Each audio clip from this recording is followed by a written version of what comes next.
Pertanyaan bagi jawab lisan. Bismillahirrahmanirrahim. Assalamualaikum. Kita mulakan majlis pada pagi ini bagi pertanyaan-pertanyaan bagi menjawab lisan. Dimulakan dengan Tuan Eunice Warren, anak lelaki Ramaraj yang berhormat Segamat. Terima kasih Timbalan Speaker. Segamat soalan nombor 1, harap mendapat Menteri membantu.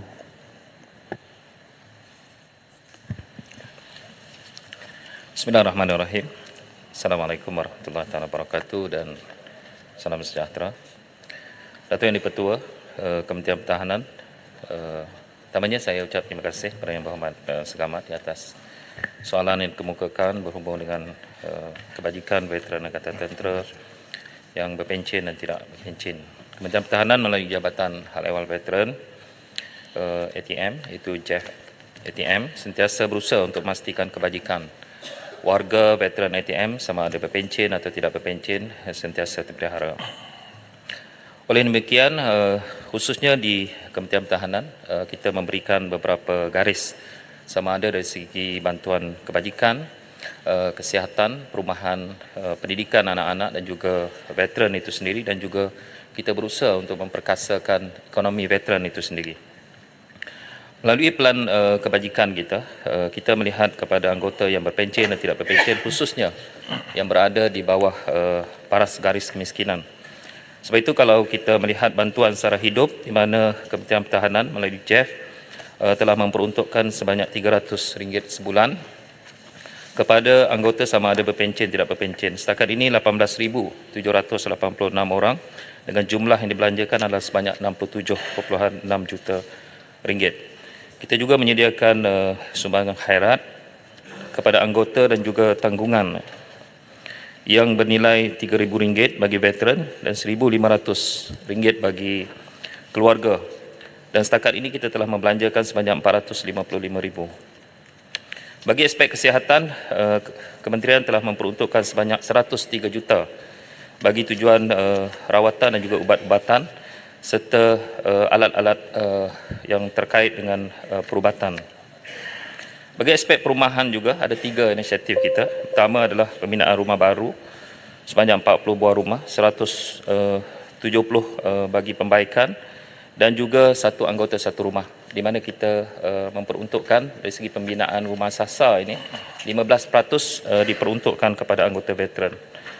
Dari segi pendidikan, kita memperuntukkan bantuan pendidikan kepada di peringkat rendah dan juga sekolah menengah sebanyak RM557,000, dan kita juga menyediakan bantuan RM1,000 bagi di peringkat diploma dan RM1,500 kepada anggota veteran kepada di peringkat ijazah. Itu antara perkara-perkara yang inisiatif yang kita kemukakan. Dan yang terakhir, di samping itu, seperti mana yang diumumkan dalam bajet 2024, di mana kerajaan telah memutuskan supaya anggota ATM, veteran, berpencen dan tidak berpencen diberikan bantuan khas sebanyak RM1,000 yang melibatkan tambahan peruntukan sebanyak RM213 juta. Itu saja jawapan saya. Yang berhormat, soalan tambahan. Terima kasih Timbalan Speaker, terima kasih Menteri atas jawapan. Soalan tambahan saya ni, baru-baru ini Persatuan Veteran Segamat yang diketuai oleh Kapten Bersara Tuan Ismail telah membuat kunjungan dan juga menyampaikan beberapa isu yang perlu dibangkitkan. Antaranya adalah dan juga seperti yang dinyatakan oleh Persatuan Veteran Angkatan Tentera Malaysia, Dato' Syahrudin Omar, 93% daripada pesara tentera hanya menerima pensyen pada kadar 50%, iaitu 10% lebih rendah berbanding pesara perkhidmatan awam yang lain. Terdapat jurang perbezaan kadar bayaran pensyen bagi pesara tentera sebelum dan selepas 2013 adalah antara 59.30%. Contohnya, pesara yang bersara sebelum 2013 dan juga sekarang adalah sangat berbeza. Dan ada 2 soalan. Pertama adalah apakah strategi monitori yang akan dilaksanakan oleh kementerian untuk memperkukuhkan kedudukan kewangan jangka panjang yang boleh dimanfaatkan untuk melaksanakan kadar pensyen seragam bagi pesara tentera sejajar dengan pembatalan kuat kuasa Seksyen 3 dan 7 Akta Penyelarasan Pencen Pindaan 2013 yang telah diputuskan oleh Mahkamah Persekutuan pada Jun yang lalu.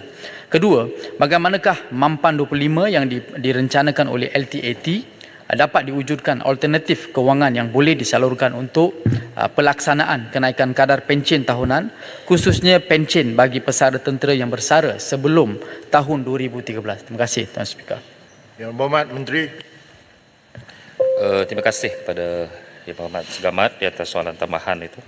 Seperti mana kita tahu, antara isu yang agak panjang dibicarakan adalah isu pencen yang terkait dengan tahun 2013, kerana penyelarasan mungkin terkait juga dengan jumlah pencen yang diterima oleh anggota veteran.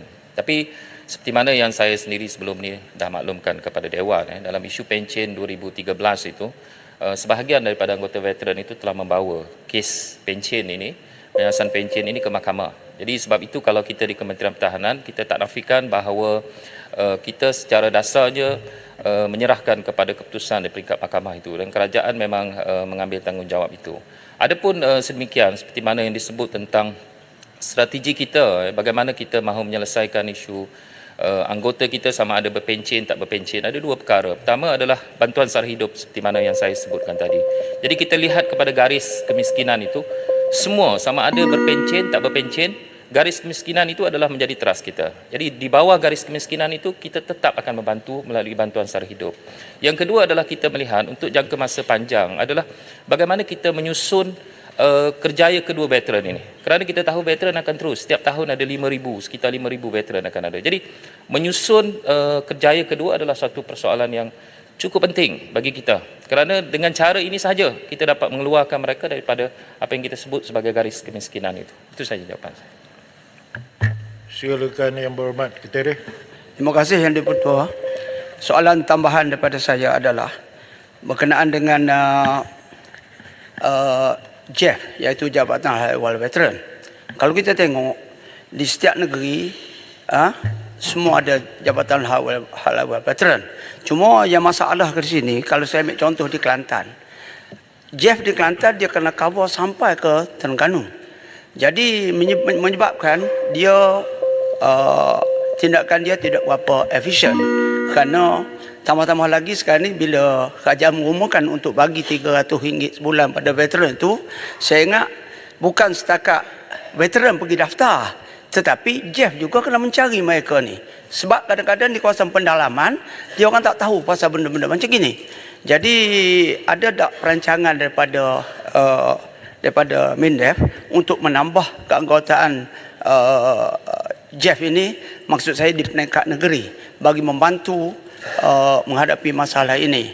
Dan saya cadangkan di sini, biarlah guna bekas-bekas veteran yang berhenti supaya mereka berada kerja secara kontrak. Terima kasih. Yang Berhormat Menteri. Terima kasih Yang Berhormat Ketua di atas soalan yang dikemukakan. Kita tahu bahawa antara cabaran kita adalah kita ada lebih 213,000 veteran. Dan memanglah kita tahu bahawa anggota di JEF itu agak terhad untuk melihat keseluruhan daripada veteran Angkatan Tentera. Sebab itu memang kita sedang merancang untuk pastikan pertama adalah di setiap negeri itu tidak ada lagi gabungan. Contohnya macam kalau kita tengok antara Melaka, Negeri Sembilan, Kelantan, Terengganu. Jadi kalau boleh setiap negeri itu dia mempunyai jawatankuasa di peringkat Jabatan Hal Ehwal Veteran itu sendiri. Ini mungkin salah satu daripada strategi kita. Memang ini sedang kita usahakan. Yang kedua adalah kita sedang menambah kaki tangan melalui program My Step kita. Dan kita akan libatkan veteran Angkatan Tentera dan juga persatuan-persatuan veteran. Jadi dengan cara ini kita fikir bahawa anggota veteran itu akan lebih dipedulikan dan program-program kita itu akan sampai ke akar umbi. Ini saja jawapannya. Terima kasih Yang Berhormat Menteri. Berikutnya dipersilakan Datuk Rosul bin Wahid Yang Berhormat Hulu Terengganu. Terima kasih, Yang Ketua. Assalamualaikum warahmatullahi wabarakatuh. Beras tiada, gula pun kurang. Nombor 2, perlu jawapan.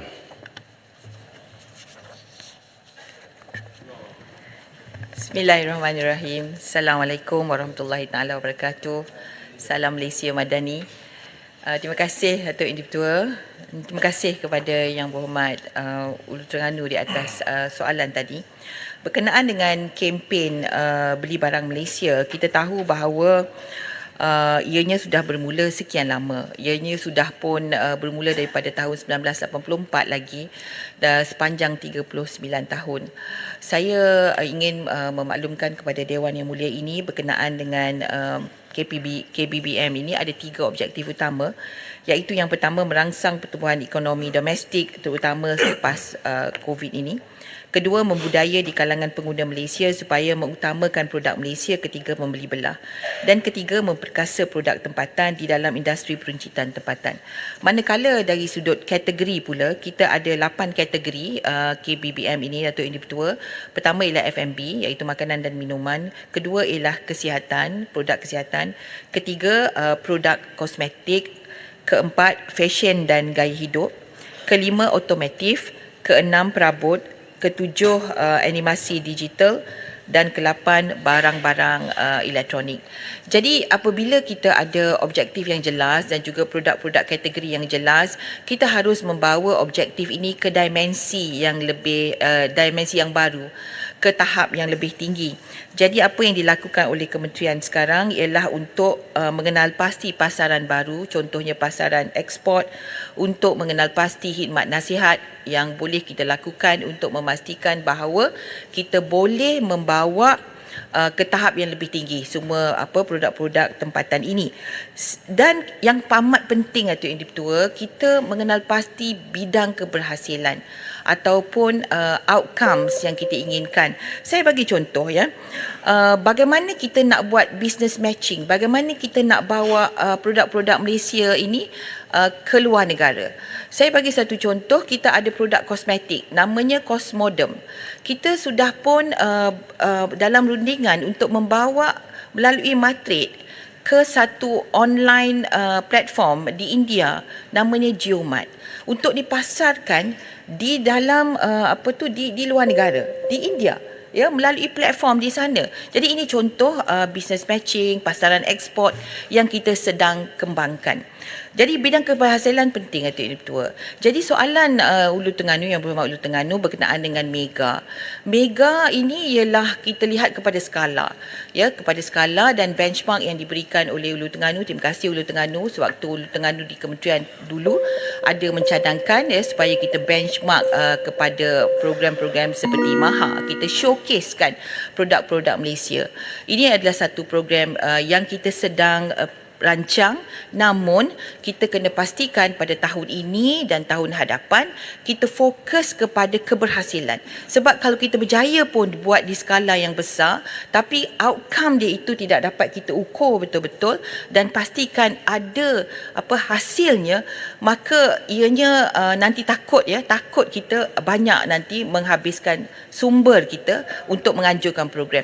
Ianya boleh sedang kita lihat, teliti, tapi kita perlu perkemaskan dan kita telitikan lagi dari sudut outcomes, selain daripada objektif tadi. Terima kasih Datuk Ketua. Soalan tambahan Yang Berhormat. Terima kasih Ketua, terima kasih Tuan Menteri jawapan yang begitu detail, kerana kita merasakan bahawa apa yang dibuat oleh MAHA contohnya telah menghasilkan sesuatu yang terbaik. Jadi kita mohon supaya produk Malaysia ini juga dibuat.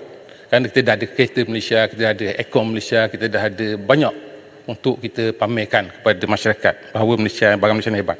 Cuma persoalan saya ialah tahun depan kementerian mendapat lebihan RM2 juta berbanding pada tahun ini. Apakah perancangan kementerian untuk menambahkan lagi produk-produk PMKS selain pada alat solid tadi untuk ditembus ke pasaran antarabangsa supaya ditambah lagi dengan memberi pendidikan dan nasihat kepada PMKS? Di samping itu, adakah kerajaan mengadakan preview ataupun khidmat nasihat ataupun pemantauan kepada PMKS, kerana kita tahu sekarang dengan ekonomi yang serba teruk, currency yang semakin jatuh, ramai yang terkesan. Mungkin mereka perlu pada khidmat nasihat untuk meneruskan kehidupan mereka dalam PMKS ini. Terima kasih Ketua. Yang Berhormat Menteri.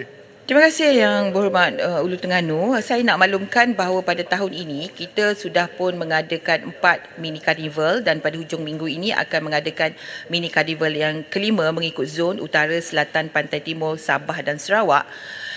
Dan di hujung tahun kita akan adakan karnival yang lebih besar. Jadi di dalam karnival-karnival tersebut terselit program khidmat nasihat ya dan juga business matching di situ. Contoh agensi-agensi kita kumpulkan untuk memberi khidmat nasihat termasuk Tekun, SME Corp, KUSKOP, MARA ya dan sebagainya, MOSTI juga. Jadi dengan tambahan itu kita juga memikirkan bahawa kita punya bahagian pembangunan perniagaan boleh kita gabungkan kerjasama dengan pembangunan franchise yang juga di bawah KPDN. Jadi apabila ada misi ke luar negara, business mission boleh juga dibuat bersekali ya.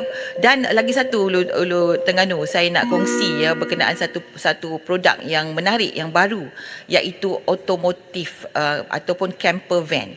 Ya, yang ni ada buatan Malaysia, Camper V.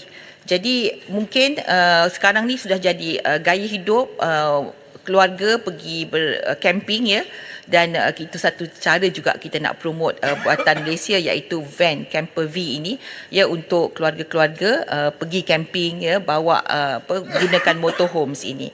Terima kasih Tuan Tua. Silakan Yang Berhormat.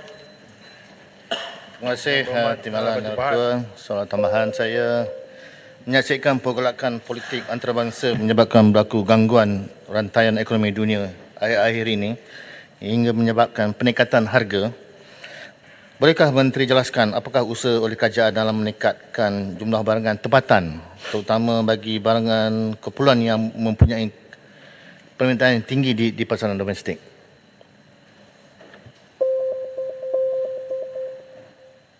Okey, Batu Pahat, saya sebut tadi, terima kasih Batu Pahat. Saya sebut tadi memang ini apabila kita kadang-kadang kita dengar ada masalah untuk membantu industri PMKS ni, kadang-kadang ada permintaan tetapi mereka tak ada kapasiti. Ya, jadi kita perlu bantu mereka untuk meningkatkan kapasiti. Contohnya kalau ada order daripada luar negara untuk buat jaket daripada songket, contohnya ada permintaan yang tinggi tapi kapasiti itu tak cukup sebab susah nak buat satu-satu produk itu.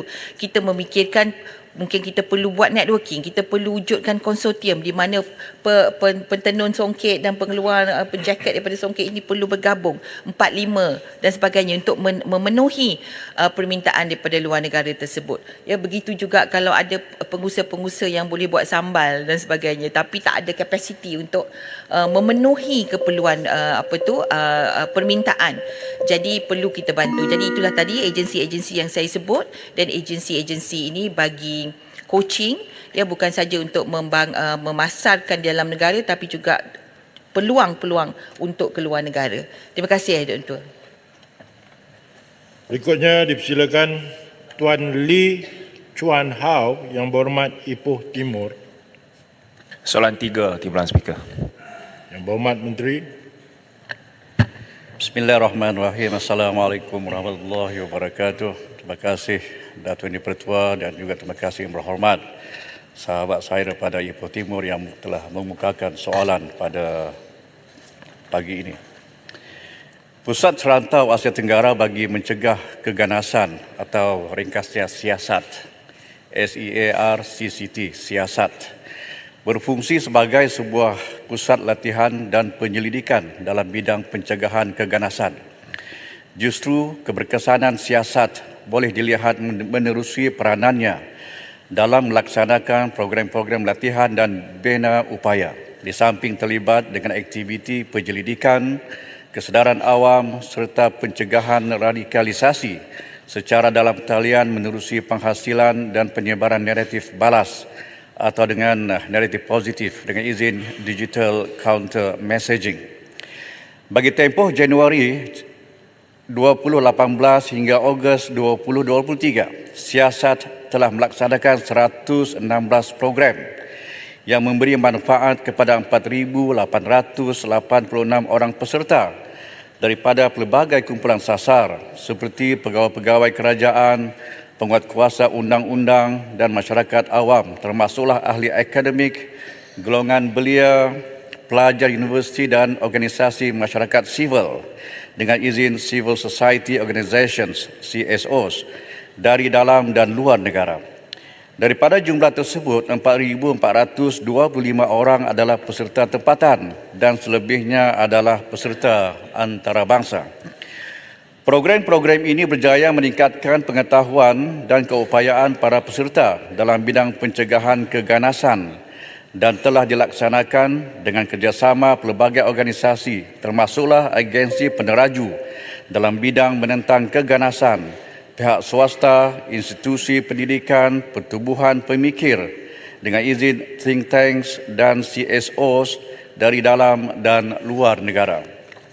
Siasat juga telah memperkenalkan program syarahan bersiri University Lecture Series ULS yang bertujuan membina dengan izin mental firewall dalam kalangan pelajar IPTA dan IPTS agar mereka tidak mudah terpengaruh dengan ideologi ekstremisme ganas. Selain itu,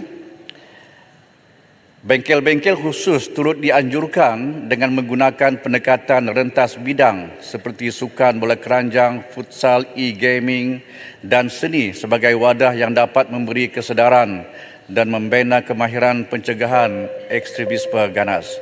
Siasat juga telah melaksanakan kempen-kempen naratif positif yang memfokuskan nilai-nilai murni seperti perpaduan, belas kasihan dan toleransi sekaligus meningkatkan daya tahan digital, komuniti dan dalam media sosial, terutamanya Facebook pada 2019 hingga Disember 2022 dan diperluaskan kepada aplikasi Instagram, Twitter dan YouTube sejak 2019 dan TikTok dan Discord sejak 2022. Pada tahun ini, siasat telah meraihkan ulang tahun ke-20 penubuhannya dengan izin dengan penganjuran Siasat International Conference yang bertemakan dengan izin Building Digital Resilience in Preventing and Countering Violent Extremism serta satu program belia iaitu Bengkel Serantau Sharing Together for Online Resilience Among Youth pada bulan Jun 2023. Siasat akan terus menggiatkan usaha-usaha untuk merancang dan melaksanakan program yang sentiasa peka terhadap arus perkembangan agar menjadi sebuah pusat latihan dan penyelidikan dalam bidang pencegahan keganasan. Usaha-usaha yang ini akan terus kita libatkan semua pihak atau pendekatan dengan izin Whole of Government and Whole of Society approaches. Sekian dan terima kasih. Soalan tambahan yang berhormat. Terima kasih Timbalan Speaker. Jawapan mantap, menyeluruh dan mendalam. Namun saya mohon sedikit tambahan maklumat lah berkenaan dengan tadi disebutkan dan disenaraikan banyak program-program yang bersifat violent extremism. Saya nak mohon Yang Berhormat Timbalan Menteri untuk memberi sedikit huraian tentang secara spesifik program-program apa yang memang untuk menangani dan mendalami isu-isu violent extremism dan juga sama ada pihak kementerian berhasrat untuk menambah penjawatan dan juga secara khususnya penyelidik dan researchers dengan izin berkenaan dengan non-violent extremism atau political extremism. Sebab isu ni non-NVE dengan political extremism semakin membiak dalam masyarakat kita. Sekian. Silakan Yang Berhormat Menteri. Terima kasih Yang Berhormat Ipoh Timur. Memang banyak program-program yang telah pun dianjurkan oleh siasat. Antaranya kalau saya boleh tambah lagi sebagaimana Yang Berhormat minta tadi ialah kita juga mengadakan bengkel kimia, biologi, radiologi, nuklear dan bahan letupan. Terrorism Awareness and Medical Emergency Consequence Management Workshop. Kenapa kita buat program ini, Datuk Speaker? Ialah kita ingin memberikan bimbingan, latihan kepada para pegawai kita bagaimana untuk mengendalikan on medical emergency yang berkaitan dengan bahan letupan, kimia dan sebagainya. Ini penting.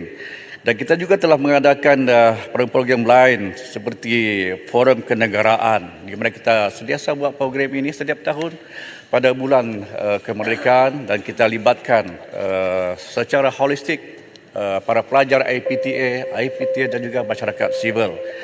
Selain daripada itu, kita juga mengadakan Sports for Enhancing Resilience and Amplifying Social Inclusion dan program Sport in Enhancing and in Promoting Authentic Diversity for Unity. Ini juga program kita buat sentiasa kita melihat tentang keperluan dan penglibatan semua pihak, termasuk juga Kementerian Belia dan Sukan, Program Pembangunan Pertubuhan Bangsa-Bangsa Bersatu UNDP, dan perwakilan diplomatik asing. Kita juga buat program secara bersama untuk yang ini. Dan atas saranan Yang Berhormat tadi untuk kita menambah lagi beberapa research atau para pegawai di siasat ini, saya bersetuju. Memang ada keperluan untuk kita menambah penyelidik dan para pegawai untuk melancarkan lagi fungsi-fungsi, pelaksanaan fungsi-fungsi siasat di dalam Kementerian Luar Negeri. Jadi Yang Berhormat Tuan Speaker, sebahagian daripada program kita juga Yang Berhormat Ibu Timur, kita juga menerbitkan beberapa jurnal, monograf, rencana dan kobek mesra sebagai didikan kepada masyarakat kita. Sekian dan terima kasih.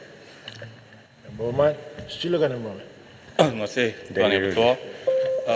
Saya nak bertanya kepada Timbalan Menteri berkenaan dengan adakah pihak kerajaan ada hasrat untuk melihat beberapa undang yang berkaitan dengan keganasan ini, antaranya ialah Undang-Undang Akta Pencegahan Keganasan POTA 2015 dan juga Undang-Undang Langkah Khas Menentang Keganasan Akta Negara Asing Semata 2015.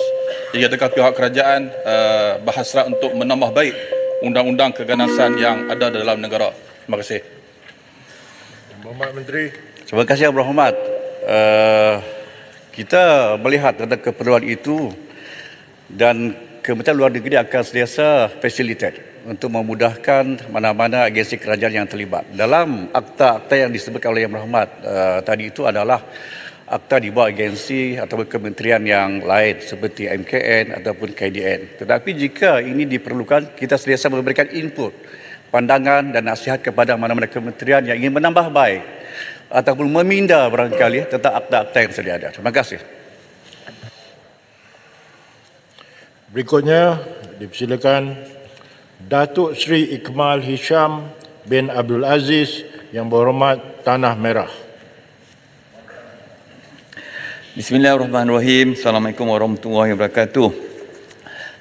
Pagi-pagi makan obat. YDP dah makan obat dah YDP. Yang dia betul dah makan obat dah. Vitamin ke? Pagi-pagi makan obat. Live TikTok dah tak boleh buat. Itu yang ramai MP berlompat. Soalan saya nombor 4. Yang Berhormat Menteri.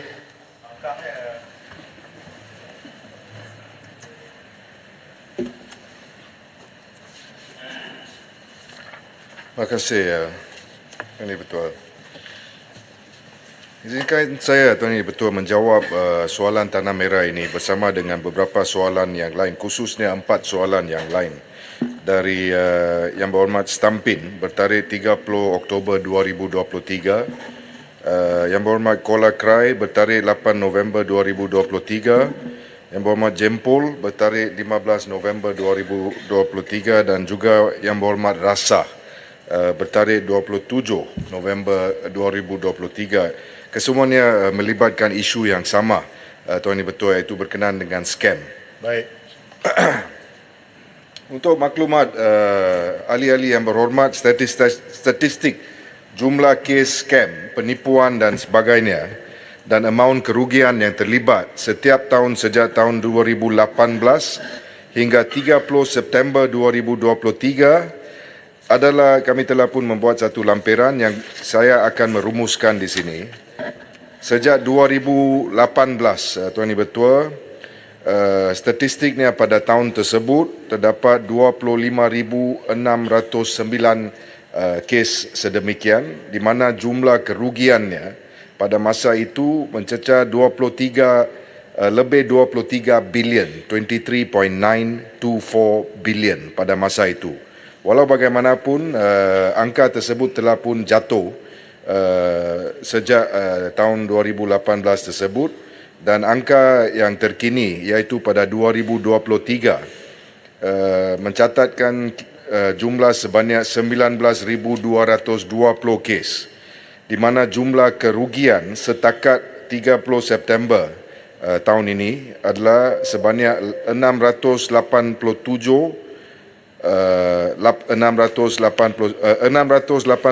juta 689,147 7.16 ribu.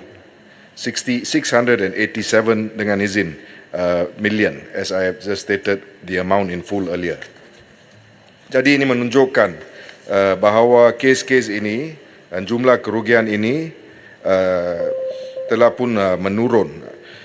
Berhubung pendakwaan dan hukuman dalam kes scam dari tahun 2021 hingga Julai 2023, sebanyak 183 pertuduhan telah dibuat di bawah Seksyen 417 Kanun Keseksaan, di mana sebanyak 617 orang telah pun dijatuhkan hukuman dan sebanyak 22,837 pertuduhan telah dibuat di bawah Seksyen 420 iaitu dengan izin cheating Kanun Keseksaan, dengan sebanyak 2,221 orang yang telah pun dijatuhkan hukuman.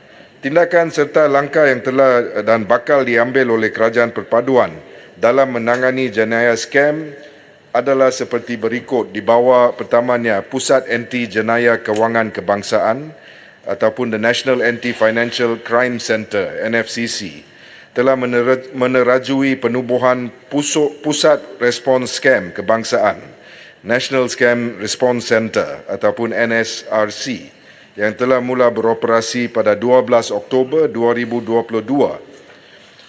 Keberkesanan NSRC dapat dilihat di mana daripada Oktober 2022 hingga 30 September tahun ini sebanyak 53,783 panggilan telah diterima oleh NSRC tersebut yang merangkumi laporan kes-kes penipuan dan khidmat nasihat kepada orang ramai. Pada masa ini, kajian juga dilaksanakan bagi memperkukuhkan lagi pengoperasian NSRC agar struktur organisasi NSRC lengkap dan tersusun dengan perjawatan, kemudahan, peralatan yang mencukupi dan sistem yang terjamin. Keselamatannya termasuklah kesediaan untuk beroperasi selama 24 jam. Berhubung hal ini seperti mana yang diumumkan baru-baru ini oleh Yang Amat Berhormat Perdana Menteri semasa pembentangan Pelanjawan 2024 di Dewan Rakyat, peruntukan kepada NSRC bagi tahun 2024 telah ditingkatkan daripada 10 juta kepada 20 juta, an increase of 10 million dengan izin Tuan Yang Bertuah. Peningkatan dalam jumlah peruntukan ini mencerminkan pendirian yang teguh kerajaan dalam membantras jenayah scam ini.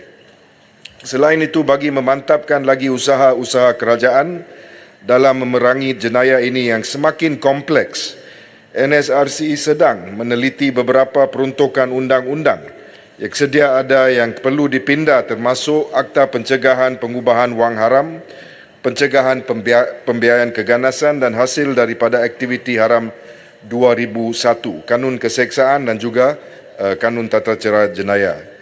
Berhubung dengan PDRM telah mewujudkan laman web Semak Mule dengan izin Tuan Yang Bertuah bagi kemudahan orang awam membuat semakan ke atas akaun bank dan nombor telefon yang pernah ada laporan polis atau terlibat dengan siasatan pihak polis.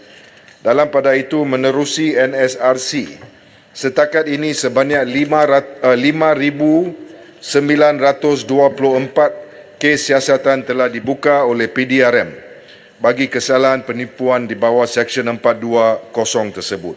Manakala 54 kertas siasatan bagi kesalahan pengubahan wang haram telah dibuka melibatkan pembekuan akaun berjumlah 63 juta ringgit.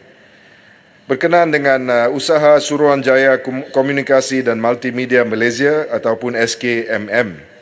SKMM telah berjaya mengambil tindakan dalam menyekat sebanyak 2.6 bilion panggilan yang disyaki terlibat dalam perlakuan jenayah atas talian. Jumlah tersebut adalah setakat September 2023. Secara bersepadu dengan NSRC pula, SKMM telah mengambil tindakan sekatan nombor telefon yang digunakan oleh scammers.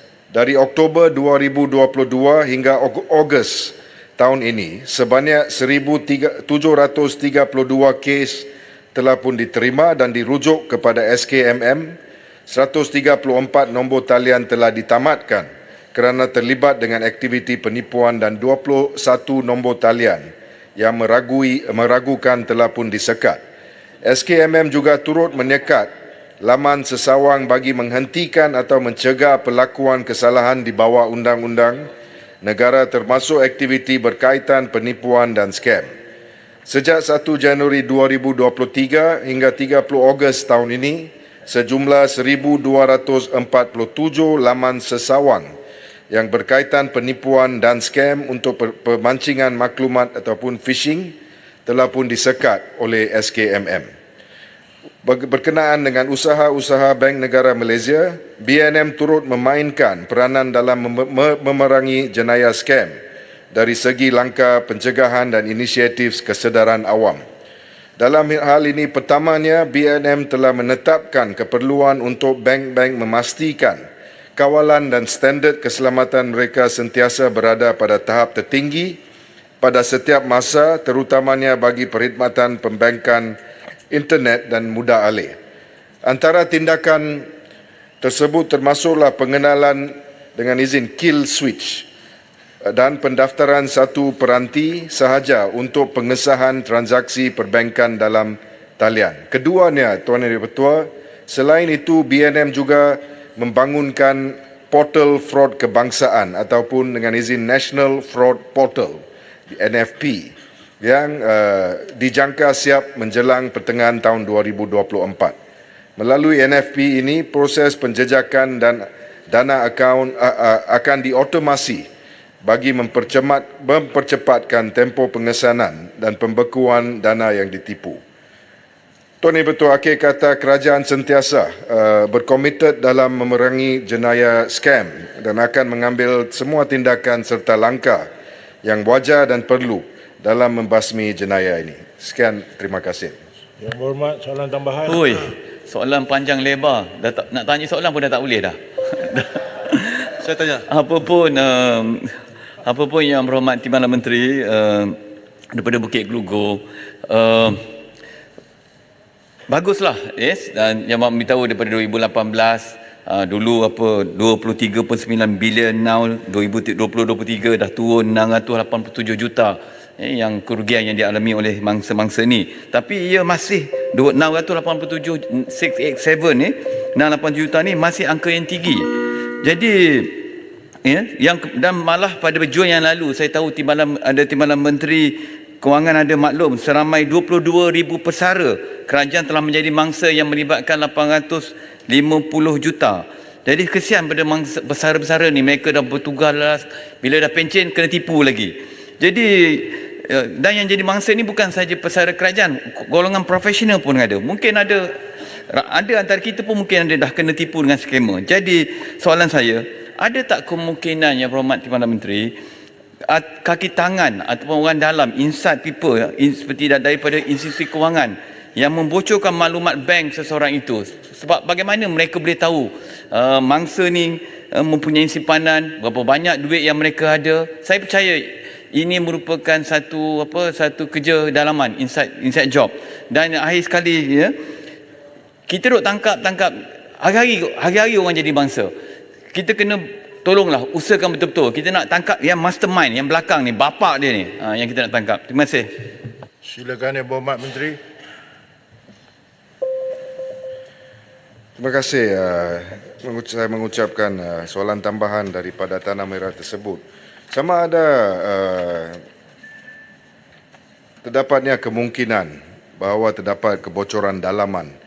Ini semuanya akan bergantung kepada siasatan yang dibuat, Tuan Yang Di-Pertua. Seperti yang saya telah pun katakan tadi, banyak inisiatif telah pun dimulakan ataupun ditubuhkan oleh kerajaan untuk memerangi kesalahan skam ini. Dan dalam usaha-usaha tersebut, sudah tentunya perlu adanya siasatan. Dan seperti yang statistik yang telah pun saya memberi tadi, ini merupakan kejadian scam ini merupakan kejadian yang amat kompleks, di mana scammers ini memang agak berpengalaman dalam membuat scam tersebut. Jadi usaha-usaha yang telah pun dilakukan ini sama ada ianya melibatkan kebocoran dalaman, itu bergantung, jawapannya adalah itu akan bergantung kepada setiap kes yang disiasat secara case by case basis.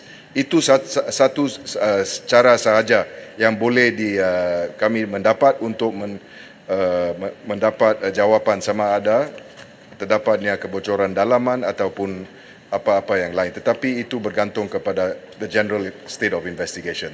Tuan Yang Bertuan, terima kasih. Yang Berhormat Jelutong. Terima kasih Timbalan Speaker.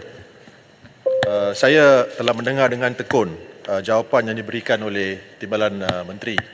Memang kita berpuas hati bahawa tindakan-tindakan sedang diambil dengan pantas.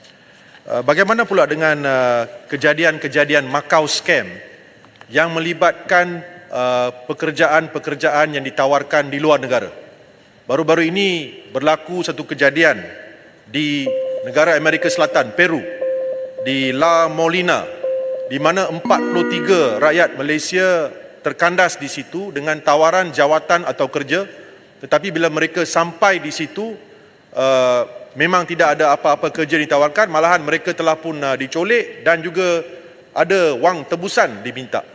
Kejadian ini bukan pertama kalinya berlaku di South America, Amerika Selatan, tetapi sering kali berlaku di Cambodia, di Vietnam dan di negara-negara lain. Jadi persoalan saya, adakah kerajaan bercadang untuk mewujudkan one-stop center kerjasama di antara Jabatan Perdana Menteri Perundangan Bahyu dan juga dengan kementerian-kementerian lain, kementerian luar negara umpamanya, untuk memastikan sebelum rakyat Malaysia meninggalkan negara ini, mereka boleh memeriksa sama ada syarikat yang menawarkan jawatan itu benar-benar wujud, sahih dan boleh menawarkan jawatan yang ditawarkan melalui portal-portal dan sebagainya. Terima kasih. Yang Berhormat Menteri. Terima kasih pada Jelutong. Berkenaan dengan kes Macau scam dan kes-kes di Cambodia seperti yang telah pun dibangkitkan, ini lebih menjurus kepada scam di bawah scam human trafficking, di mana juga terdapat beberapa undang-undang yang terpakai bagi tujuan membantras kejadian-kejadian tersebut. Saya mengambil maklum bahawa memang you're right, terdapat banyak kes, terutamanya baru-baru ini di Cambodia, di mana beberapa kes telah pun dilaporkan seperti kes yang dibangkitkan di South America tersebut. Tetapi dari segi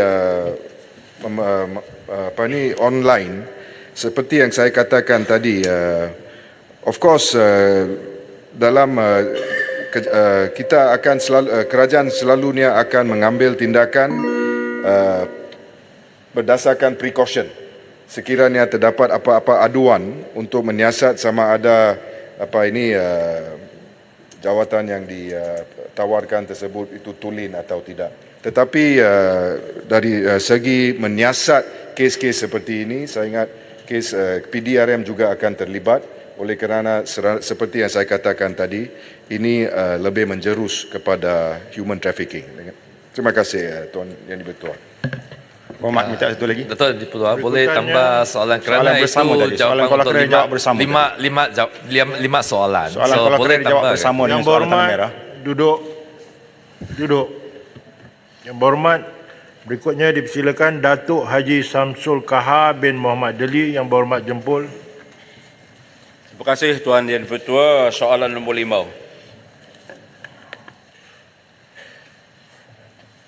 Silakan Yang Berhormat. Terima kasih Datuk Yang di-Pertua.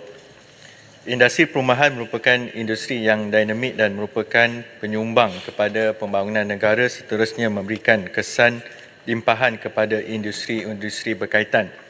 Namun terdapat pelbagai cabaran dan isu termasuklah berkenaan projek perumahan yang sakit dan terbengkalai. Kementerian Pembangunan Kerajaan Tempatan KPKT sememangnya sedang memperhalusi dan untuk menambah baik Akta Pemajuan Perumahan, Kawalan dan Pelesenan 1966.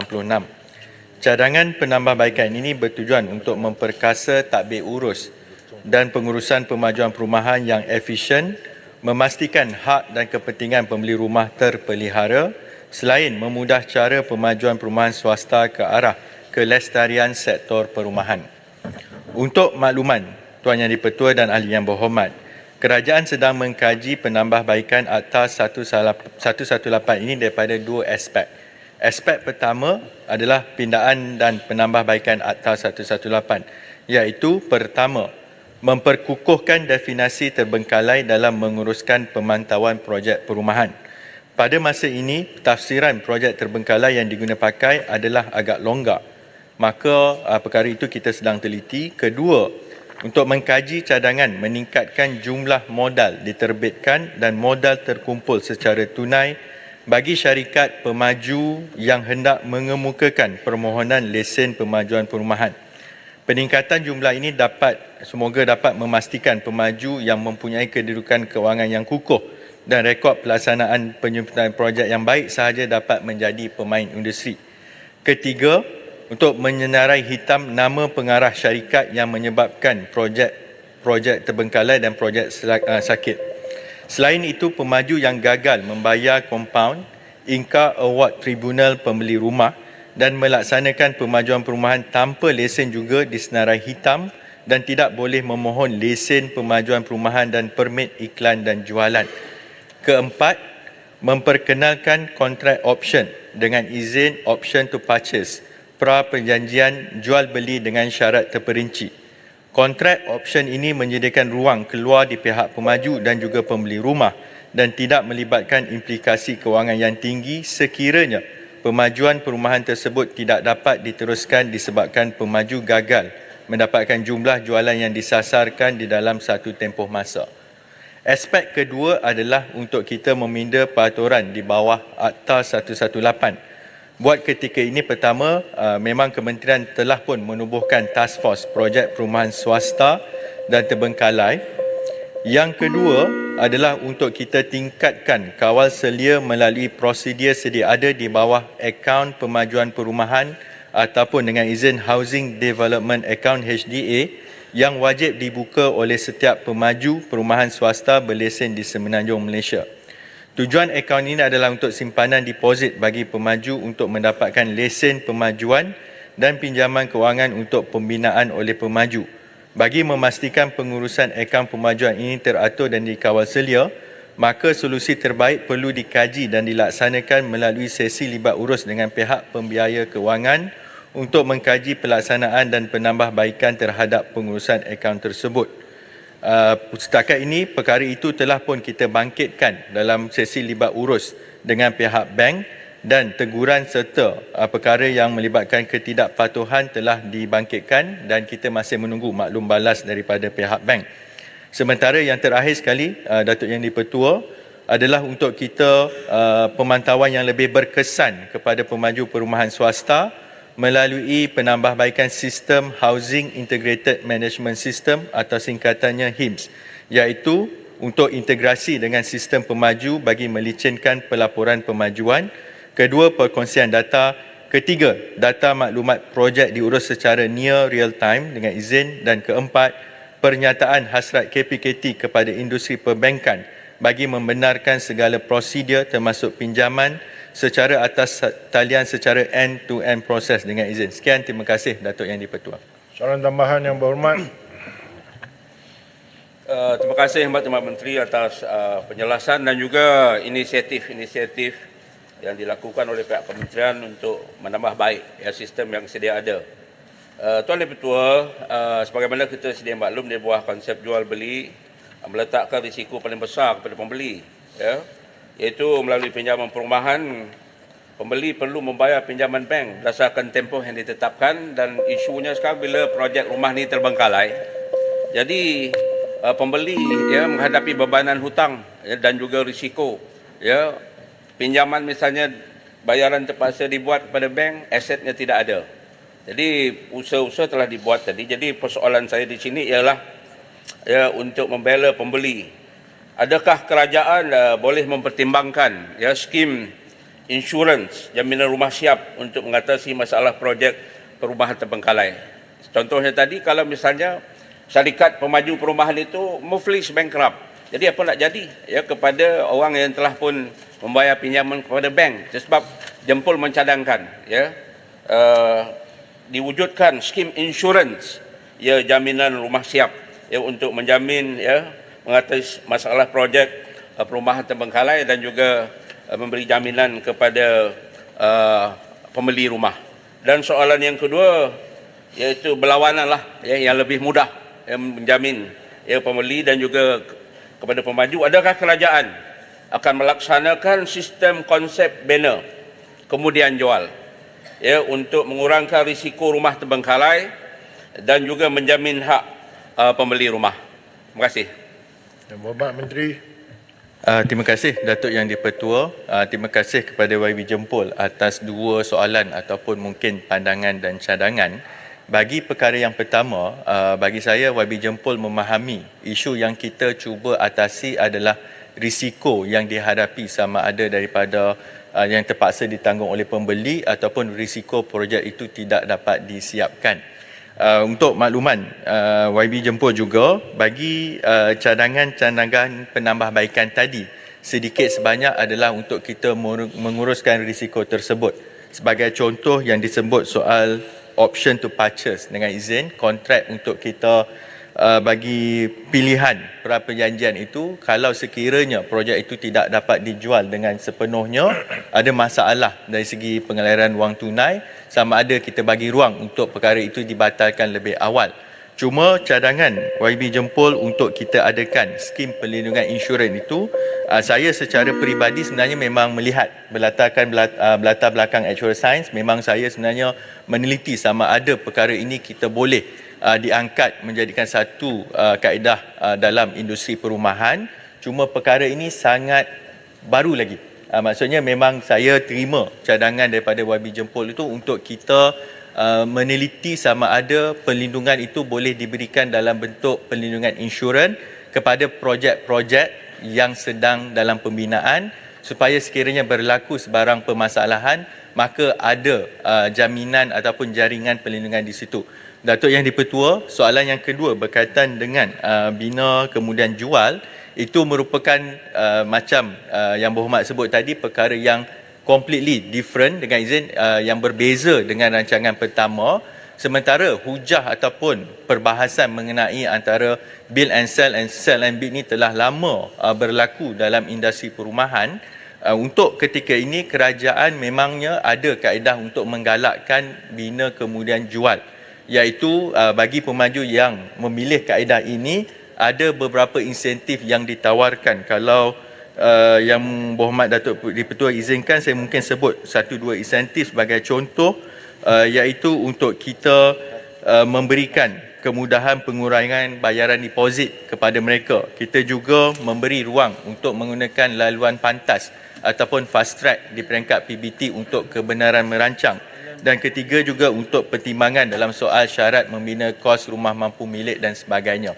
Maka saya menyambut baik pandangan YB Jempol, dan perkara itu kita akan teliti dari semasa ke semasa. Terima kasih Datuk Yang di-Pertua. Terima kasih Menteri. Silakan. Yang Berhormat Masih Mas. Terima kasih Datuk Yang di-Pertua. Saya ucap tahniah Perdana Menteri. Saya nampak rajin turun ke bawah memantau projek-projek yang terbengkalai. Soalan saya ada sedikit kaitan dengan soalan yang diajukan tadi dari sudut yang berlainan, iaitu berkenaan dengan projek perumahan yang gagal untuk dijual. Setakat manakah kajian kerajaan untuk memperkenalkan vacancy tax, iaitu cukai apabila projek perumahan ini gagal dijual, kita kenakan vacancy tax, yang saya fikir perkara ini telah dibincangkan agak lama di negara kita Malaysia pada hari ini. Dan setakat manakah kerajaan memperkenalkan nilai ataupun kita panggil satu ciri-ciri yang khusus untuk rumah yang dibina, sebab hari ini banyak rumah yang dibina 700 kaki persegi pun ada dan hanya 2 bilik. Itu tidak mesra dari sudut institusi kekeluargaan. Minta komen Yang Berhormat. Terima kasih. Terima kasih Datuk Yang di-Pertua. Terima kasih kepada YB Pasir Mas atas soalan yang dikemukakan. Bagi isu yang pertama, soal rumah yang telah pun siap, sebab dalam konteks kita bincang sekarang ni adalah projek yang sakit, terbengkalai ataupun yang gagal disiapkan. Bagi kaedah rumah yang telah siap, mungkin ada isu dari segi kekosongan rumah tersebut tidak diisi, maka perbincangan itu berbeza. Cuma untuk bagi pandangan Yang Berhormat tadi, sama ada perkara ini dilaksanakan ataupun tidak, kita boleh rujuk kepada belanjawan yang baru diumumkan, memang tidak adalah. Bagi jawapan kepada Yang Berhormat Pak Semas, dan perkara cukai ini melibatkan juga Kementerian Kewangan. Cuma perkara yang kedua, dari segi sama ada kesesuaian pembinaan rumah tersebut, memang antara cabaran yang kita kena pastikan adalah supaya rumah yang dibina itu adalah kondusif dan selesa mengikut keperluan dan permintaan daripada sama ada pasaran, manakala untuk pihak kerajaan memang kita tumpukan kepada pembinaan rumah mampu milik. Bagi pandangan mengenai saiz sama ada itu terlalu kecil ataupun besar, sama ada konsep Soho ataupun tidak, itu sememangnya pihak pemaju perlu membuat dari segi analisa keperluan pasaran yang mereka kemukakan. Jadi yang itu kalau nak dikatakan sama ada itu adalah ketentuan di pihak kementerian, sama ada rumah saiz yang Berhormat sebut tadi boleh dijual ataupun tidak, perkara sebenarnya tidak timbul lah.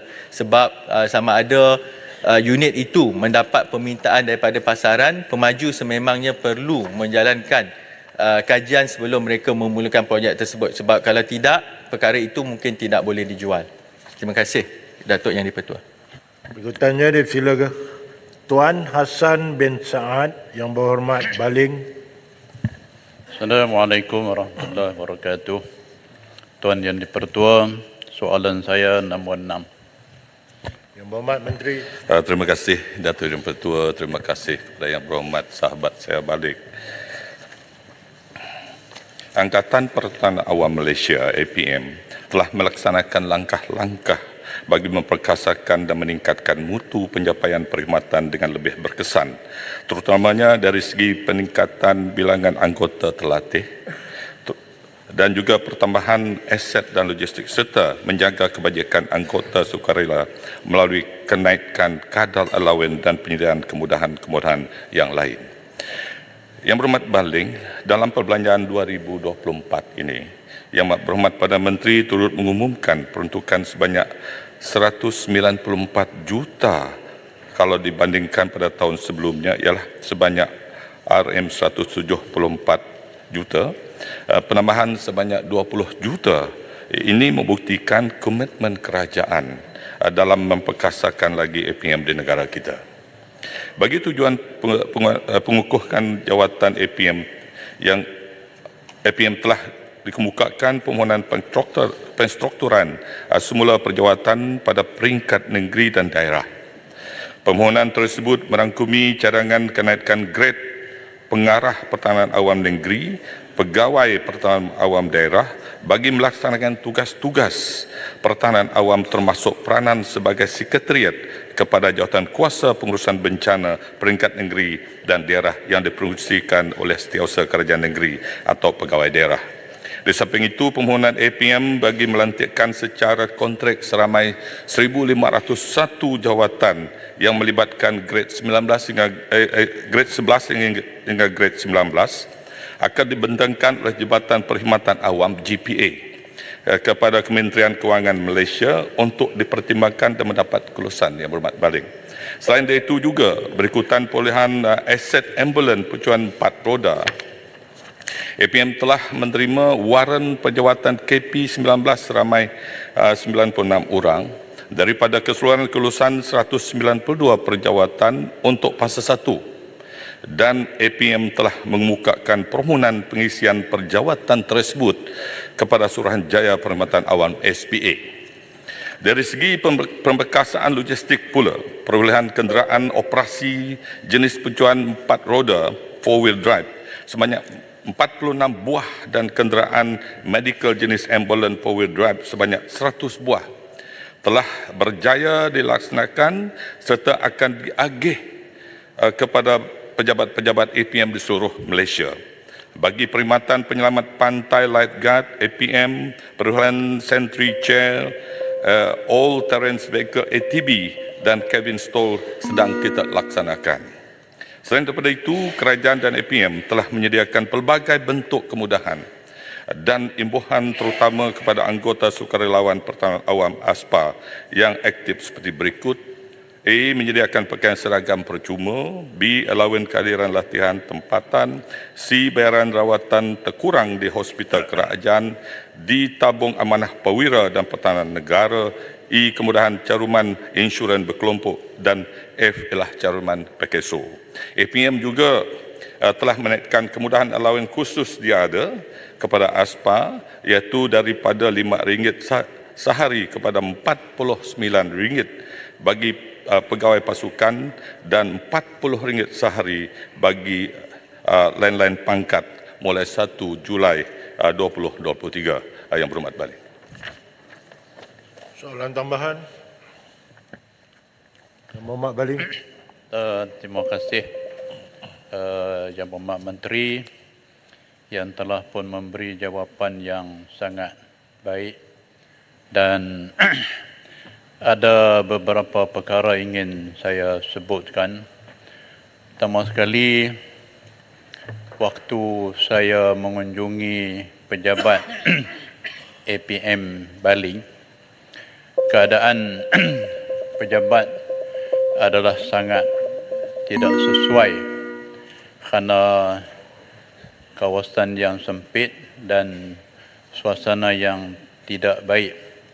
Yang kedua ialah peralatan bukan saja tidak mencukupi, tetapi yang ada itu sudah pun uzur yang perlu digantikan segera.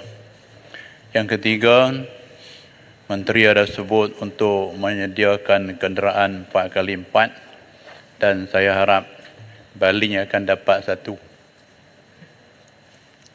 Dan akhir sekali ialah bantuan khas kepada anggota-anggota sukarela perlu diberikan seperti mana anggota penjawat awam yang lain. Terima kasih Menteri. Terima kasih sahabat saya Baling.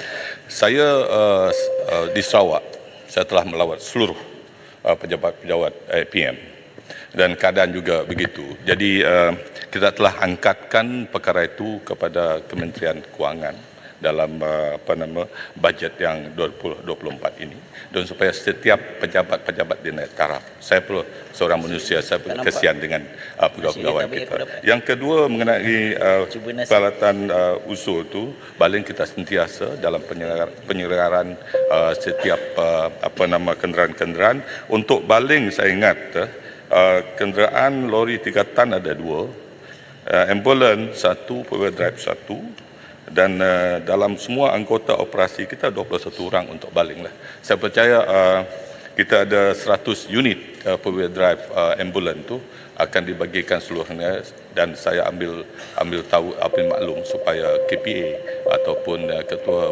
pengarah kita akan mengambil segera dengan apa yang telah dipungut oleh Baling tu.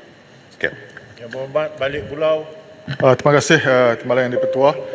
Soalan saya ialah berkenaan dengan kenyataan Bagan Datuk tempoh hari, iaitu untuk mewujudkan regimen APM di setiap kawasan parlimen, dan apakah status rancangan itu, dan boleh saya tahu adakah akan dilakukan pada tahun ini sebab dimandangkan bencana El Nino dan monsun timur laut akan berlaku serentak. Jadi saya harap supaya regimen itu dapat diwujudkan segera, dan kami ahli parlimen memang bersedia untuk bekerjasama dengan APM. Terima kasih. Terima kasih sahabat Balik Pulau. Jadi semalam Balik Pulau kita telah yang berhormat Timbalan Perdana Menteri 1 telah melancarkan pelancaran bulan kesiapsiagaan nasional di Melaka Smart. Ini bermaknanya kita menyediakan kesiapsiagaan di anggota kita, dan kita juga melihat aset kita dan juga pelbagai peralatan dan juga pejabat di seluruh negara. Bermaknanya kita memastikan organisasi kita pengurusan bencana di semua peringkat pusat negeri kesiapkan menghadapi risiko bencana, sama ada bencana semula jadi ataupun buatan manusia maupun bencana baru yang kita muncul ini. Jadi kita tahu dan kita fahamkan bahawa monsun Timur Laut ni akan bermula pada bulan November hingga Mac 2024. Jadi itulah kesiapsiagaan kita di seluruh negara dan yang berhormat pengurusi pengurusan bencana negara sudah mengambil tindakan.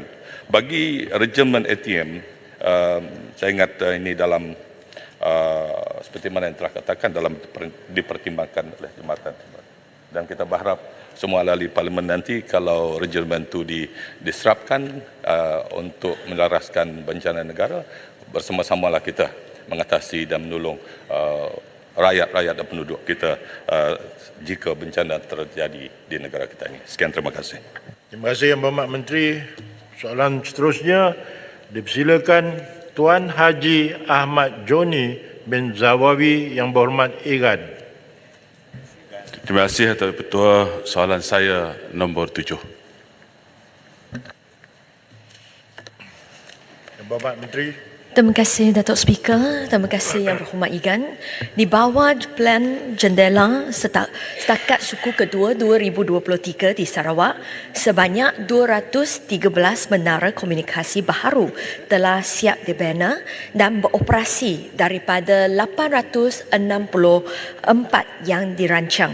Selain itu, sejumlah 3,689 daripada 3,735 pemacar telah siap dinaik taraf serta 106,331 daripada 207,135 premis telah tersedia dengan capaian gentian optik.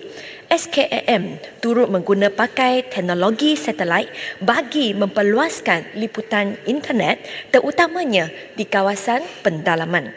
Sebanyak 523 lokasi telah menikmati perkhidmatan internet melalui satelit yang dikenali sebagai Broadband Wireless Access dengan izin BWA. Setakat suku kedua tahun 2023, peratusan liputan 4G di kawasan berpenduduk di Sarawak telah mencapai 87.52%. Baki daripada setiap inisiatif tersebut dijangka siap secara berperingkat menjelang penghujung tahun 2025. Di kawasan Parlimen Igan pula, sebanyak 7 daripada 14 menara baharu telah siap dan beroperasi.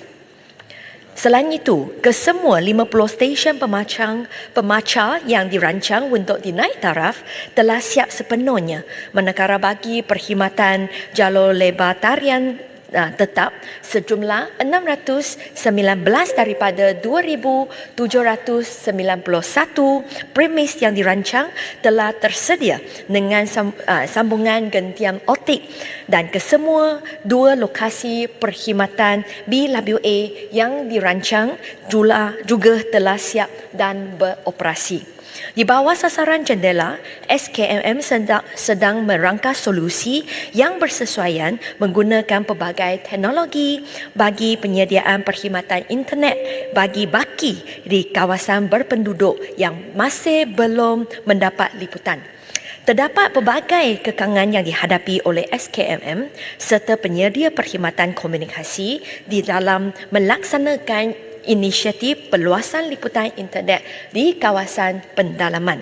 Antaranya adalah faktor taburan penduduk yang berselerak dengan kepadatan penduduk yang rendah, akses melalui sungai dan jalan yang tidak boleh dilalui jentera berat, serta kawasan-kawasan di mana tiada bekalan elektrik tetap tersedia bagi kegunaan menara komunikasi. Sekian jawapan saya. Terima kasih Datuk Yang di-Pertua. Soalan tambahan Yang Berhormat Igan. Terima kasih Datuk Yang di-Pertua. Terima kasih Yang Berhormat Timbalan Menteri atas jawapan terperinci yang telah diberikan, terutama sekali untuk kawasan Parlimen Igan, di mana disebut tadi 47 daripada 14 menara baru telah dilaksanakan dan kesemua 50 stesen pemancar telah dilaksanakan dan harap projek-projek lain dapat dilaksanakan mengikut yang telah dijadualkan. Yang Berhormat Timbalan Menteri, soalan tambahan saya ialah mengenai projek Point of Presence ataupun titik kehadiran di kawasan Parlimen Igan. Jadi saya nak tanya, Bilakah projek Point of Presence ini untuk kawasan Igan akan siap dilaksanakan? Berapa peratuskah telah siap setakat ini dan adakah ia akan disiapkan mengikut sasaran yang telah ditetapkan dan apakah masalah-masalah yang dihadapi dalam melaksanakan projek POP ini ataupun titik kehadiran ini dan adakah ia akan dilaksanakan mengikut yang telah dijadualkan? Terima kasih Datuk Yang Pertua, terima kasih Yang Berhormat Timbalan Menteri. Yang Berhormat Menteri. Terima kasih Datuk Speaker, terima kasih Ahli Parlimen Yang Berhormat Igan. Untuklah projek Point of Presence, untuk maklumat Datuk Speaker dan juga ahli yang berhormat, untuk Point of Presence fasa 1 melibatkan 60 projek di seluruh Sarawak, 2 projek di kawasan Parlimen Igan dan semua itu sudah dilaksanakan, sudah siap, sudah komplit. Bagi fasa 2 untuk seluruh Sarawak, projek yang keseluruhannya adalah 681 site dan setakat ini yang siap adalah 6, yang bakinya tarikh siap pelaksanaan adalah 31 Oktober 2025 secara berperingkat.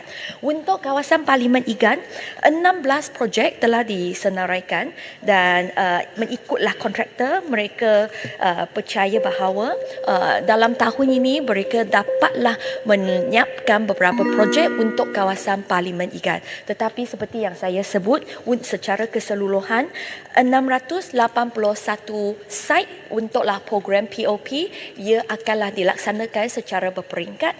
Ada sebahagian akanlah dapat dilaksanakan lebih kurang 10% dapatlah disiapkan pada tahun ini, 50% pada tahun yang akan datang dan 40% dijangkalah dapat siap pada tahun 2025. Sekian jawapan saya. Terima kasih. Berhormat Beluran. Terima kasih Yang Berhormat Yang di-Pertua. Soalan ini merupakan satu soalan yang menumpu kepada Sarawak dan kawasan Parlimen Igan. Tetapi program ini merupakan program menyeluruh yang diperlukan di semua kawasan. Saya ingin tahu sama ada kementerian boleh keluarkan senarai jendela yang telah dilaksanakan setakat ini seluruh negara kepada seluruh kawasan Parlimen. Saya rasa itu akan membantu kita di kedua-dua belah pihak. Terima kasih Yang Berhormat. Yang Berhormat Menteri. Terima kasih Datuk Speaker, terima kasih Yang Berhormat. Tak ada masalah untuk KKD untuk menyediakan butiran-butiran untuk setiap kawasan Parlimen. Dan sebenarnya saya percaya bahawa pada selepaslah PRU ke-15, sebenarnya satu dossier telah disediakan untuk setiap kawasan Parlimen dan dossier itu sebenarnya sepatutlah diterima olehlah setiap ahli Parlimen. Dalam dossier tersebut memang mempunyai liputan 4G di kawasan yang berhormat, projek-projek jendela, berapa projek di bawah projek jendela dan juga POP. Sekiranya Yang Berhormat belumlah terima salinan tersebut ataupun misplaced, saya tak ada masalah untuk membekal sesalinan lagi untuk Yang Berhormat, untuk kawasan Yang Berhormat. Saya minta semua kawasan Yang Berhormat, not only specific for Beluran, please. Memang pada sidang pertama, sidang Parlimen pertama, satu dossier telah disediakan untuk setiap kawasan Parlimen, disediakan oleh SKMM.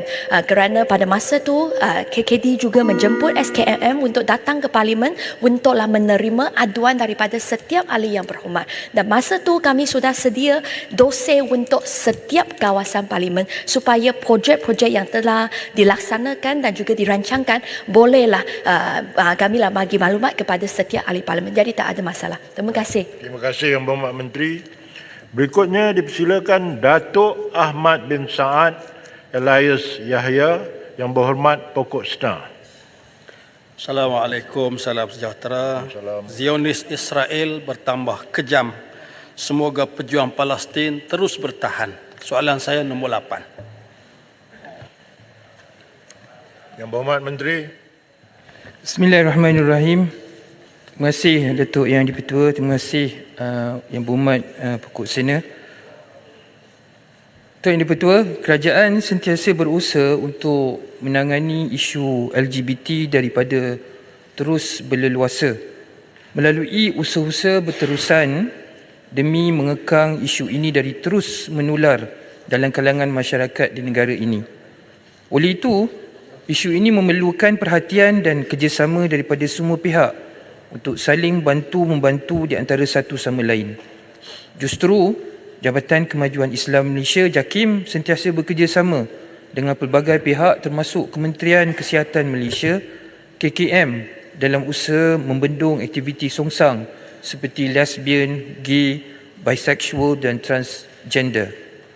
Antara kolaborasi yang telah dilaksanakan oleh JAKIM dan KKM dalam membendung aktiviti songsang ini adalah seperti berikut. Pertama, penlibatan JAKIM dalam program yang diurustiakan oleh KKM, iaitu Pelan Tindakan Mengakhiri AIDS 2030 disediakan pada tahun 2016 dan kajian separuh penggal dilaksanakan pada September 2023. Yang kedua, garis panduan pengendalian masalah kesihatan gender di klinik kesihatan disediakan pada tahun 2017. Program Training of Trainees TOT Pro Star, program sihat tanpa AIDS remaja 2.0 peringkat kebangsaan oleh KKM telah diadakan sebanyak 2 kali bermula tahun 2023 dan semua negeri telah melaksanakan TOT bagi melatih peserta sepanjang tahun 2023. Dan yang akhir, modul Pro Star, program sihat tanpa AIDS remaja 2.0 oleh Kementerian Kesihatan Malaysia disediakan pada tahun 2023 dan JAKIM terlibat sebagai penggubal modul nilai-nilai murni dan spirituality. Seterusnya, penglibatan KKM dalam program yang diurustiakan oleh JAKIM, iaitu Pelan Tindakan Sosial Islam 2019-2025, jawatankuasa khas berkenaan isu LGBT yang beragama Islam di Malaysia, ditubuhkan pada tahun 2020 dan yang terkini telah bersidang pada April 2023. Manual Ilaj Home disediakan pada tahun 2022 dan program Mukhayyam anjuran JAKIM di mana pakar kesihatan KKM menyampaikan slot ceramah kesedaran kesihatan berkenaan isu HIV AIDS. Berdasarkan kerjasama di antara JAKIM dan KKM, sebanyak 4 siri program Mukhayyam bersama komuniti LGBT untuk diberikan bimbingan keagamaan dan kesedaran kesihatan melibatkan seramai 220 orang peserta telah berjaya dilaksanakan sepanjang tahun 2023. Selain itu, 14 siri TOT Pro Star 2.0 telah berjaya dilaksanakan di semua negeri sebagai program advokasi, pendidikan dan pencegahan berkenaan isu LGBT sepanjang tahun 2023. Sekian, terima kasih Datuk Yang di-Pertua. Soalan tambahan yang berhormat. Terima kasih Tuan Yang di-Pertua, terima kasih Menteri atas jawapan. Semoga usaha yang digerakkan insya-Allah berjaya. Cuma berdasarkan laporan terkini, peningkatan jangkitan AIDS ini bukan lagi melalui jarum suntikan, tetapi dikesan melalui hubungan sejenis iaitu luar tabi'i. Sudah tentu langkah yang kukuh, tegas perlu diambil. Jadi apa yang saya ingin kemukakan soalan ialah apakah komen JAKIM terhadap kenyataan Yang Amat Berhormat Tambun dalam sebuah portal berita antarabangsa yang menyebut hak mereka tidak wajar diganggu merujuk kepada LGBT. Mungkin apa yang disebut ini ada pendirian terkini oleh JAKIM. Terima kasih. Yang Berhormat Menteri. Terima kasih Yang Berhormat Pokok Sena. Saya rasa pendirian JAKIM agak konsisten berkaitan dengan isu LGBT ini, dan kerajaan juga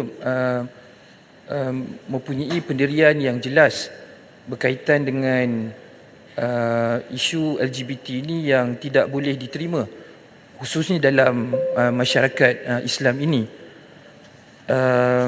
Seperti mana yang telah saya sebut sebentar tadi, dalam konteks yang sama dan apa yang telah disebut oleh Yang Berhormat Tambun ialah dalam konteks mengiktiraf sebab golongan ini mempunyai hak asasi tertentu di bawah perlembagaan, sebagai contoh hak pendidikan dan sebagainya.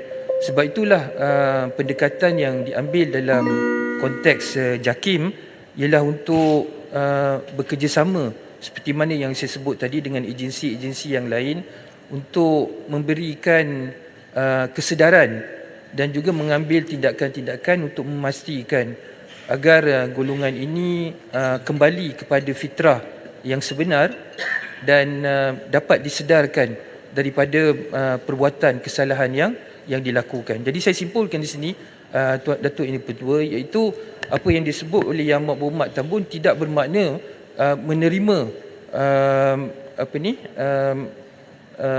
LGBT ini, tetapi dalam konteks human rights ataupun hak-hak yang diperuntukkan termasuk dalam perlembagaan, yang itu tidak boleh dinafikan kepada mereka, iaitu yang pendirian yang JAKIM ambil. Terima kasih Yang Berhormat. Silakan Yang Berhormat Seri Gading. Terima kasih Datuk Yang Dipertua. Semasa kempen pilihan raya, ramai pihak-pihak yang berada di sebelah sana menuduh sekiranya PH menang berleluasalah LGBT kahwin sepasang dan sebagainya. Persoalan saya, jadi soalan saya, adakah JAKIM ada maklumat perkahwinan sama jenis selepas yang Berhormat Tambun jadi PM? Berapa pasangan yang melibatkan lelaki dan pasangan yang melibatkan perempuan? Apakah pasangan berdaftar ini dari golongan Melayu? Berapa bilangan dia? Dan apakah tindakan kesedaran dan penguatkuasaan telah diambil untuk membenteras gejala LGBT? Sekian, terima kasih. Yang Berhormat Menteri. Terima kasih Datuk Yang Pertua, terima kasih Yang Berhormat Seri Gading. Daripada sudut perundangan, khususnya akta ataupun enactment Undang-Undang Keluarga Islam, jelas Datuk Yang Pertua, undang-undang yang sedia ada tidak mengiktiraf perkahwinan hanya di antara lelaki dan juga wanita. Dengan lain perkataan, mana-mana pihak yang terlibat dalam akad nikah, termasuklah pendaftar dan sebagainya, bila nak membenarkan sesuatu pernikahan, akta enactment Undang-Undang Keluarga Islam tu perlu dilaksanakan. Jadi dalam konteks tersebut, menjawab apa yang Seri Gading sebut tadi, dalam rekod JAKIM dan Jabatan Agama Islam Negeri-Negeri tidak ada satu pun perkahwinan yang melibatkan sama jenis yang didaftarkan. Yang itu memang jelas. Hatta kalau katakan perkahwinan itu dilangsungkan juga, dan apabila pihak-pihak ni ingin berhasrat untuk mendaftarkan, ini tidak mustahil sebab undang-undang memang tidak membenarkan. Berbeza dengan kalau katakan perkahwinan itu dilangsungkan melibatkan pihak yang lelaki dan juga perempuan, berkahwin di Thailand contohnya, kemudian datang kembali ke negara untuk mendaftarkan pernikahan tersebut. Selama mana perkahwinan tersebut sah mengikut hukum syarak, iaitu antara lelaki dan juga perempuan, maka perkahwinan itu boleh didaftarkan.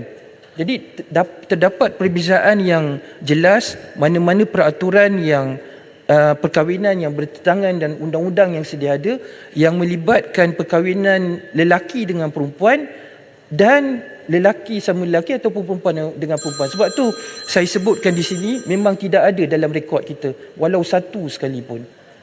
Terima kasih. Berhormat, soalan tambahan boleh? Terima kasih Yang Berhormat duduk. Silakan soalan yang terakhir. Tuan Syahaizan bin Kayyad, Yang Berhormat Pulai. Terima kasih Timbalan Yang Ketua.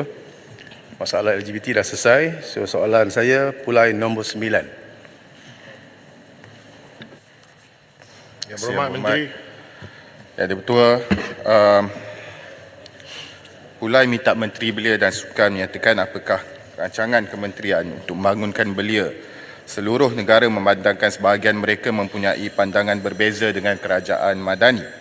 Ketua Yang Dipertua, untuk makluman ahli yang berhormat juga, Kementerian Belia dan Sukan kita sentiasa memberikan perhatian terutama kepada pandangan dan idea dalam kalangan anak muda walaupun jika ada perbezaan. Malah kerencaman dan perbezaan pandangan termasuklah dalam sektor politik bukanlah suatu yang mendatangkan masalah. Kerana kementerian kami sentiasa berusaha untuk menguruskan perbezaan berkenaan melalui pendekatan yang matang dan terbuka. Sebagai sebuah masyarakat yang demokratik, perbezaan pandangan berteraskan tanggungjawab dan kebenaran sentiasa kita alu-alukan untuk memastikan negara ini memiliki kelompok belia yang progresif dan peduli. Selain kita ingin melahirkan masyarakat yang lebih kritis. Jadi sebagai salah satu mekanisme dalam meraihkan perbezaan pandangan berteraskan pada tanggungjawab dan kebenaran ini, Kementerian Belia dan Sukan pada 12 Julai 2023 telah pun melancarkan program yang kita kenali sebagai Sekolah Rukun Negara. Program yang bersifat latihan dengan 3 fasa utama iaitu asas, pertengahan dan lanjutan ini kita laksanakan dengan tujuan untuk memberikan kefahaman berkaitan dengan sistem demokrasi dan kenegaraan melibatkan kumpulan sasar dalam kalangan belia berusia antara 15 hingga ke 30 tahun. Program ini memberikan penekanan terhadap perkara yang berikut: falsafah kenegaraan dan demokrasi, perlembagaan persekutuan, pilihan raya, parti politik, institusi parlimen, pentadbiran awam, kerajaan tempatan, institusi kehakiman, media dan akses kepada maklumat, masyarakat sivil, seni dan budaya serta kesaksamaan gender. Proses pembangunan modul ini dilaksanakan secara komprehensif dengan melibatkan pelbagai pihak berkepentingan merangkumi ahli akademik, badan bukan kerajaan, agensi kerajaan, aktivis belia dan pemimpin parti politik dalam kalangan pihak kerajaan maupun pembangkang. Sebagai bukti, Pasir Mas pernah hadir dalam salah satu sesi libat urus pembangunan modul Sekolah Rukun Negara ini. Program ini melihatkan keseriusan Kementerian Belia dan Sukan untuk memastikan anak muda terus melibatkan diri secara aktif dalam pelbagai perbahasan penting berkaitan dengan isu-isu demokrasi dan kenegaraan. Ia sekaligus membantu untuk membentuk pemikiran yang berteraskan kepada pengetahuan dengan sulaman kepada elemen-elemen nilai murni, kebertanggungjawaban dan mengutamakan kebenaran selaras dengan prinsip-prinsip yang digariskan juga menerusi nilai-nilai Malaysia Madani. Pada tahun ini, Kementerian Belia dan Sukan menyasarkan sebanyak 100,000 penyertaan ke dalam Sekolah Rukun Negara. Sehingga 17 Oktober 2023 semalam, Sekolah Rukun Negara Fasa Asas telah berjaya melibatkan penyertaan seramai 76,166 orang belia. Pelaksanaan fasa pertengahan dan lanjutan bagi program ini dirancang untuk dilaksanakan bermula pada tahun hadapan. Selain daripada menggunakan pendekatan secara bersemuka, Kementerian ini turut melaksanakan pendidikan demokrasi menggunakan pendekatan digital melalui media sosial dan jumlah tontonan terhadap bahan-bahan ini telah pun mencecah 6.8 juta tontonan setakat hari ini. Sekian, terima kasih. Soalan tambahan yang berhormat. Terima kasih Timbalan Ketua. Terima kasih atas jawapan daripada Timbalan Menteri. Saya nak tambah sikit soalan tambahan. Dari segi penyertaan itu, bagaimana ia dipilih peserta-peserta itu dan setakat mana dalam program yang telah dilaksanakan ini memberi setakat mana keberkesanannya program tersebut yang telah dilaksanakan selama ini. Terima kasih. Pemilihan kepada peserta-peserta adalah berdasarkan kepada capaian yang kita urus menerusi agensi. Agensi yang terlibat adalah ILEAD. Manakala kementerian-kementerian lain turut bekerjasama, termasuklah Kementerian Pendidikan dan Kementerian Pengajian Tinggi. Kita laksanakan program ini bukan sahaja di kem-kem wawasan, sebaliknya juga di institusi-institusi pengajian tinggi dan juga di sekolah-sekolah yang terpilih. Manakala dari segi impak ataupun keberkesanan pelaksanaan program ini, kita ukur menerusi terutama sekali dapatan kajian awal dan juga kajian akhiran. Erti kata lain, setiap peserta kita akan beri sedikit borang kaji selidik tahap pemahaman mereka terhadap isu-isu yang berkait dengan terutama sekali yang kita beri tumpuan kenegaraan, sistem politik dan juga kerajaan. Seterusnya kita akan uji pengetahuan dan tahap penguasaan maklumat yang telah pun mereka kecapi sepanjang program itu, dan alhamdulillah setakat sekarang kita dapat melihat bahawa tahap walaupun tidak ada angka di sini, tapi tahap pencapaian ataupun tahap pemahaman setiap peserta yang melibatkan diri dalam Sekolah Rukun Negara ini boleh dikira sebagai sangat baik, memandangkan bahawa mereka ini adalah berusia terutama sekali dalam kalangan 15 hingga ke 30 tahun daripada pelbagai latar. Silakan Yang Berhormat. Baik, terima kasih. Malam Speaker. Terima kasih. Assalamualaikum warahmatullahi wabarakatuh. Terima kasih Yang Ketua. Menteri juga orang muda dan saya juga pernah menjadi pimpinan pemuda. Jadi pandangan orang muda ni selalunya dia memang agak anti-establishment. Itu biasa kerana menteri pun pernah melalui proses itu.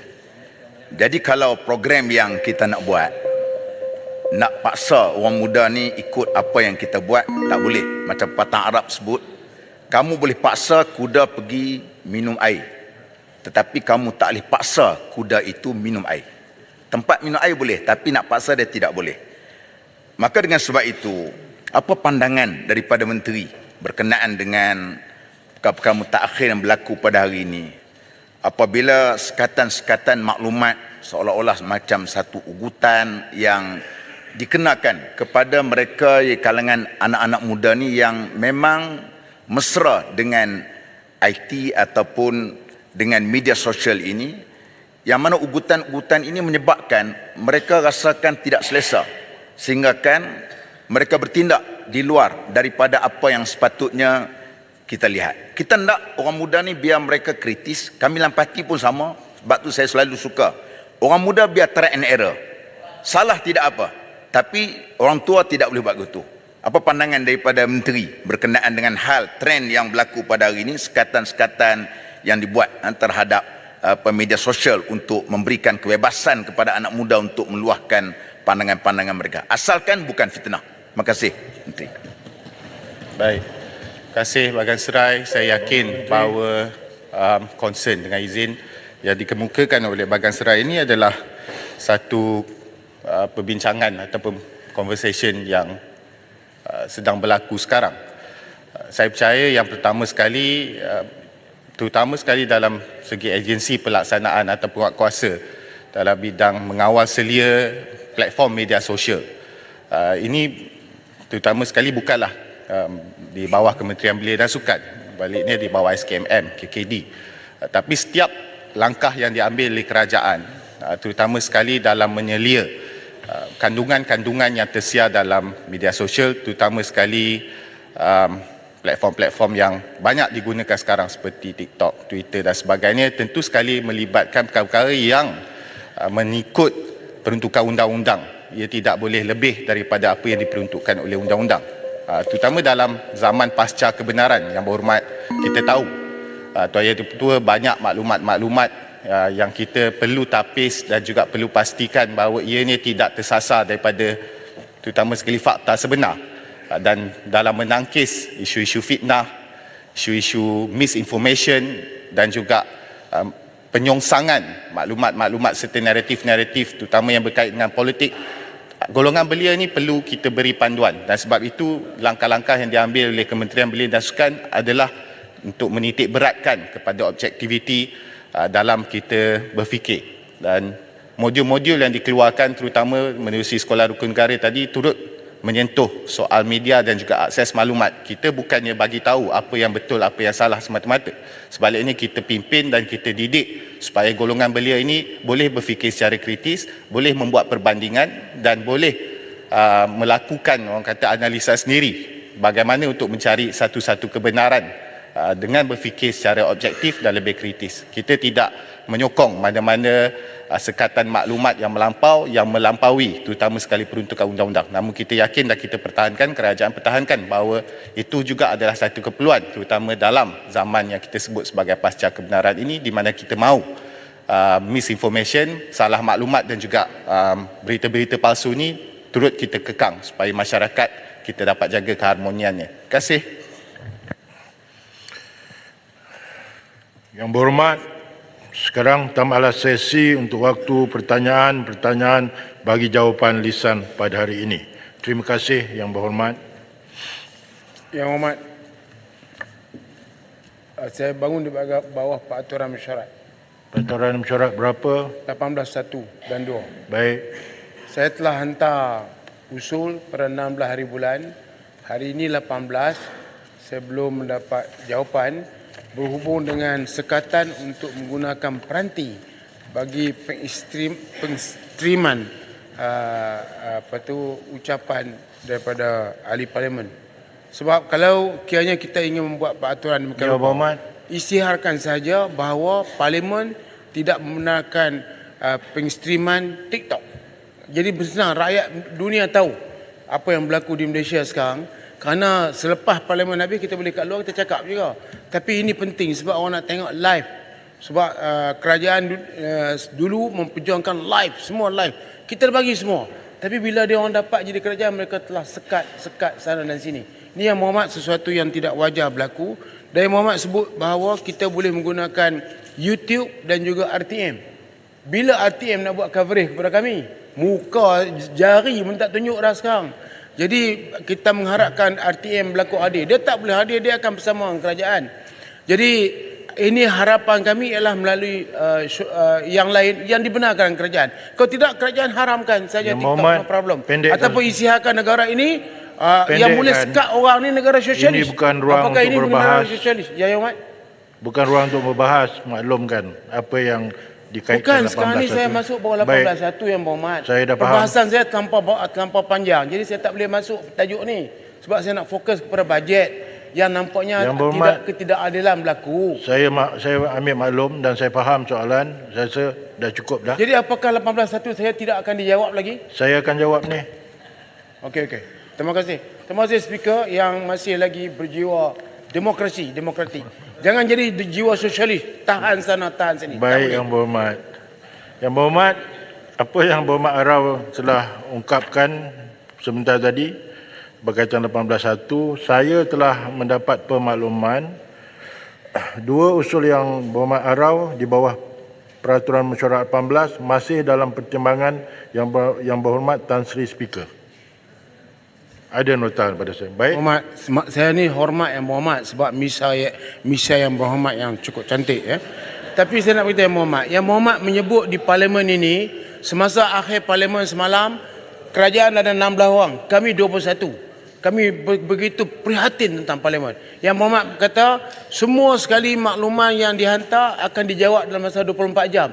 Sini sudah lebih 24 jam yang berhormat. Itu saya maksudkan. Saya bukan melawan, saya ni jenis orang baik. Tak melawan punya. Kalau orang baik macam ni hampa halang, apa lagi yang tinggal kepada Malaysia? Berhormat, saya faham.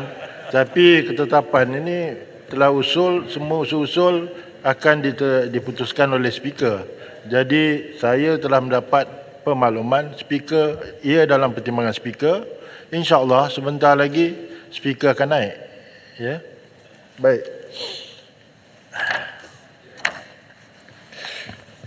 Terima kasih Datuk Yang Pertua. Mengikut Peraturan Mesyuarat 12/1, saya mohon mencadangkan bahawa mesyuarat pada hari ini tidak akan ditangguh sehingga jam 7 malam dan selepas itu Majlis Mesyuarat akan ditangguhkan sehingga jam 10 pagi hari Khamis 19 Oktober 2023. Ada yang menyokong? Saya mohon menyokong. Ahli-ahli yang berhormat, sekarang saya kemukakan masalah kepada majlis untuk diputuskan. Masalahnya ialah usul seperti yang dikemukakan tadi hendaklah disetujukan. Ahli-ahli yang bersetuju katakan bersetuju. Yang tidak bersetuju katakan tidak. Lebih suara bersetuju, usul disetujukan.